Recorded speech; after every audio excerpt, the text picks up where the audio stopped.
Hi viewers, কেমন আছেন সবাই? আজকে আমি আপনাদের একটা খুব সুন্দর কেক বানিয়ে দেখাচ্ছি।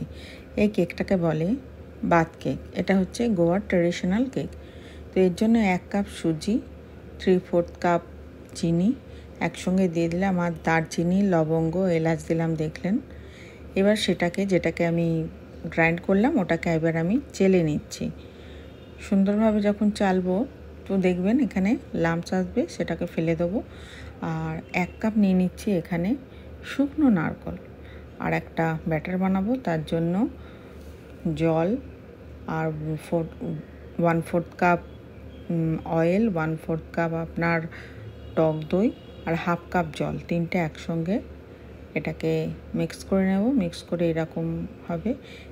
এবার যে ড্রাই ইনগ্রেডিয়েন্টসগুলো ছিল তার মধ্যে এবার আমি দই, তেল আর জলটা দিয়ে দিলাম মিক্স করা। এবার এটাকে খুব সুন্দরভাবে আমি মিক্স করে নেব। মিক্স করে এটাকে আমি আধা ঘন্টা 15 মিনিট 20 মিনিট রাখলেই হবে। আধা ঘন্টা রাখতে হবে না। আধা ঘন্টা পরে আপনাদের আমি বলছি আধা ঘন্টা, যদি কারো মোটা সুজি থাকে তো তাহলে একটু টাইমটা বেশি লাগবে।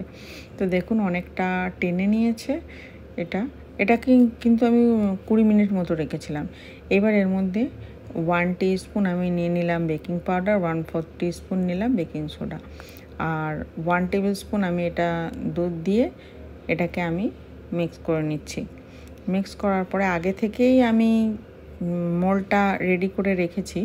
এবার দেখছেন কি সুন্দর ফুলে গিয়ে অনেকটা হালকা হয়ে গেল বেকিং পাউডারটা দেওয়ার জন্য। আর মোল্ডের ভিতরে আমি সমস্ত তেল লাগিয়ে আর তার মধ্যে আমি বেকিং পেপার দিয়ে তেল লাগিয়ে রেখে দিয়েছি। এইবার এটা একটু 2-3 বার ট্যাপ করে নেব।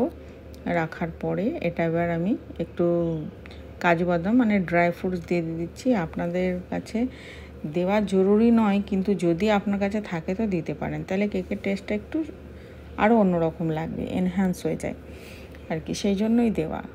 এমনি আপনি কাজু কিশমিশ দিতে পারেন এত কিছু না দিয়ে। এবার ঢাকা দিয়ে এটা আমি 35 থেকে 40 মিনিটের মতো লাগবে বেক হতে। এখন এটা পুরো বেক হয়ে গেছে। এবার আমি এটা ঢাকা দিয়ে রেখে দেবো।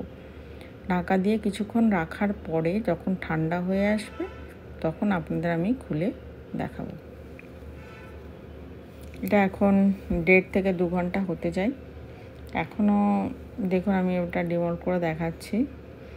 কেকটা খুব সুন্দর খেতে হয়। এটাকে গোয়ান বাত কেক বলে। এর মেন ইনগ্রেডিয়েন্টস হচ্ছে আপনার নারকেল আর সুজি। এটা ক্রিসমাসের সময় বানানো হয়। এত কিছু ড্রাই ফ্রুটস হয়তো ওপরে দেয় না, আমি দিয়েছি। এটা প্লেনই হয় বেশিরভাগ। খুব সুন্দর খেতে হয়। আপনি বাড়িতে একবার ট্রাই করে দেখতে পারেন। আর রেসিপিটা যদি আপনার ভালো লাগে তাহলে লাইক, কমেন্ট, শেয়ার করবেন। আমি আবার আসবো অন্য কোনো রেসিপি নিয়ে। Thanks for watching. Bye and take care. সবাই ভালো থাকবেন।